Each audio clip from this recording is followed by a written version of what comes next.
ஸ்ரீமதே ராமானுஜாய நமக.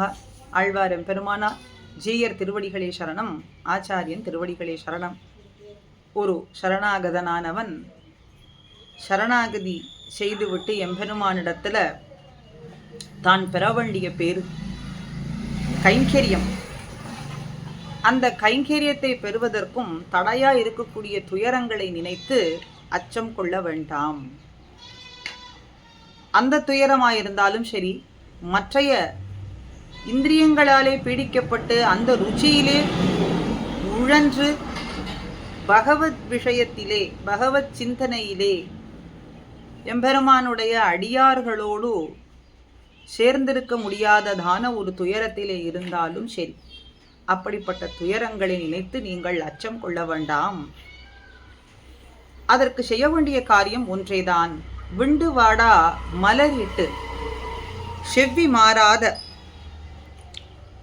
வாய் அலரத் தொடங்கின வாய் செவ்வி மாறாத மலர்களை கொண்டு எம்பெருமானை ஆசிரியிப்பது. எந்த எம்பெருமானை?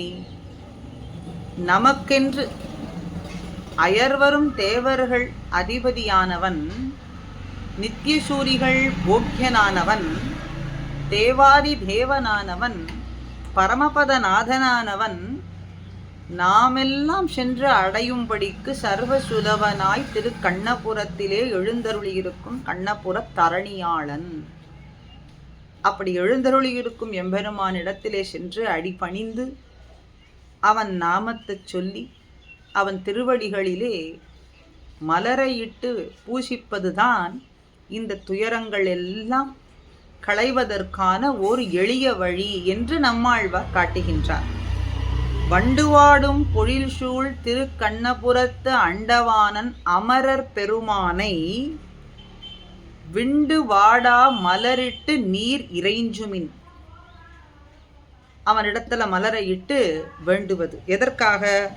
தொண்டர் நுந்தம் துயர் போக ஏக்கமாய் ஏக ஹிருதயராய் ஏக சிந்தனையோடு பிரார்த்திக்க வேண்டும் அவனிடத்துல என்று நம்மாழ்வாரும் திருமங்கையாழ்வார் அருள்மாரி 100 பாசுரங்கள் திருக்கண்ணபுரத்து எம்பெருமானுக்கு என்றே மங்களாசாசனம் செய்திருக்கார். அதை தவிர திருநெடுந்தாண்டகத்திலேயும் பெரிய திருமடல் சிறிய திருமடலிலேயும் இந்த எம்பெருமான குறித்து மங்களாசாசனம் செய்திருக்கிறார். பருதியோடு அணிமதி பணிவரை திசை நிலம் எருதியோடு எனவின இயல்பினர் செலவினர் சுருதியோடு அருமறை முறை சொல்லும் அடியவர் கருதிய கணபுரம் அடிகள் தம்மிடமே என்று அழகான பாசுரம். சூரிய சந்திரர்கள், இமயமலை போன்ற குலமலைகள், பணிவரை திசை நிலம், எருதி அக்னி, நன்னாக தேஜஸாக ஒளி விளரக்கூடியதான அக்னி, இந்த பூமி, திசைகள் முதலியவற்றை எல்லாமும் தன்னுடைய விபூதியாகவும் உடலாகவும் தன்னுடைய திருமேனியிலே கொண்டிருக்கக்கூடிய எம்பெருமான் எழுந்தருளியிருக்கக்கூடிய திவ்ய தேசம் எது? திருக்கண்ணபுரம். பருதியோடு சந்திரசூரியர்கள், அணிமதி பணிவரை மலைகள், திசை நிலம், எருதியோடு இயல்பினர் செலவினர் எல்லாவற்றையும் தன்னுடைய விபூதியாகவும் தன்னுடைய உடலிலேயும் கொண்டுள்ளவன் எம்பெருமான் எழுந்தருள் இருக்கக்கூடிய இடம் எது? கருதிய கணபுரம், திருக்கண்ணபுரம் தான். அது மட்டுமின்றி ஸ்வரங்கள் எல்லாம் தப்பாது இருக்கபடி வேதத்தை ஓதக்கூடிய அந்தணர்கள் நாம் தங்குவதற்கு, எம்பெருமான ஆராதிப்பதற்கு, அவனுடைய சிந்தனையிலே எப்பொழுதும் ஊறி இருப்பதற்கு ஏற்ற இடமான இடம் எதுன்னு பார்த்தா இந்த திவ்ய தேசம் திருக்கண்ணபுரமே. இதுவே நாம் வாழ ஏற்ற இடம் என்று கருதிய, அதான் கருதிய கண்ணபுரம் அடிகள் தம்மிடமே. அப்படி கருதி இருக்கக்கூடிய தேசம் இந்த திருக்கண்ணபுர திவ்ய தேசமே ஆகும் என்று திருமங்கையாழ்வாரும் பிள்ளை பெருமாள் ஐயங்கார் பேரு தரினும் பிறப்பிறப்பு நோய் மூப்பு வேரி தரினும் விடேன் கண்டாய். பேரு தந்தாலும் சரி, நோய் மூப்பு தந்தாலும் சரி, பிறப்பு தந்தாலும் சரி, விடேன் விடமாட்டேன் கண்டாய். ஏறு நீர் வண்ணபுரத்தாய் என் மனம் புகுந்தாய் வைகுந்தா கண்ணபுரத்தாய் உன் கழல். எதை விடமாட்டேன்? கண்ணபுரத்திலே எழுந்தருளியிருக்கும் எம்பெருமானே, உன்னுடைய திருவடிகளை விடமாட்டேன். என் மனம் புகுந்தாய், மண்ணி இருந்தாய், இந்த மனத்தை விட்டு போகேன் என்று எப்பொழுதும் எழுந்தருள் இருக்கிறாய் வண்ணபுரத்தாய். லீலா விபூதியையும் உபய விபூதி நாதனானவனே, அடியாருடைய மனசில வீற்றிருப்பதையே தனக்கு உகந்த இடமாய் கொண்டு எழுந்தருளி இருப்பவனே, கண்ணபுரத்து அம்மானே, விடமாட்டேன் உன் கழல், உம்முடைய திருவடிகளை நான் விடமாட்டேன். எப்போ பேரு தந்தாலும் சரி, நோய் தந்தாலும் சரி, பிறப்பே தந்தாலும் சரி, உன்னுடைய திருவடிகளை நான் விடமாட்டேன். ஆக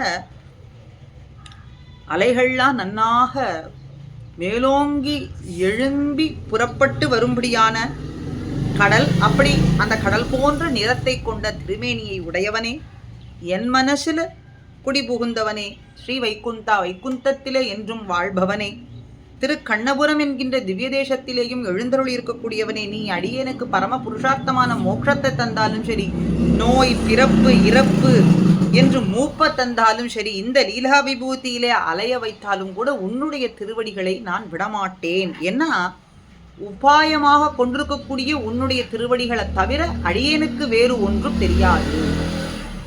உபாயமாக கொண்டிருக்கக்கூடிய உன்னுடைய திருவடிகளை நான் ஒரு பொழுதும் விடமாட்டேன்.